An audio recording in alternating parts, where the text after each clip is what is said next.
Narekopan taxi driver sa ginpatigayon nga drug bypass operation sang Station Drug Enforcement Team sang La Paz Police Station sa Zone 1 Barangay Baldosa, La Paz, Iloilo City. Alas 11:30 sang gabi Marso 5, 2024.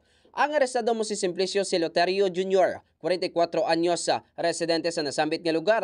Nabakla ng subject sa isa ka plastic sachet sing napatian Shabu gamit ang 7,300 ka pesos nga bypass money. Dugang nga na-recover sa iyang paginakopa ang 21 pagid ka plastic sachet sing napatian Shabu. Kagiban pa nga mga non-drug evidence. Sa interview sa K5 News FM Iloilo kay Police Captain Marlon Perez, officer in charge ng La Paz Police Station, ginpayag sini nga masubraman ni sa kabulan ng ilang monitoring antes ginkasan nasambit nga operasyon.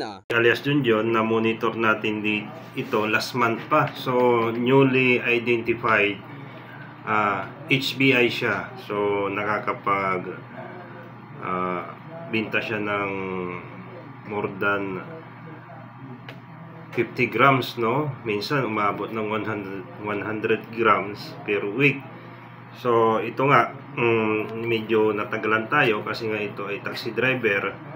Gidapatan naman sa 34 gramos ang recover nga suspected shabu. Kagbayara ini sa estimated market value nga 238,000 pesos.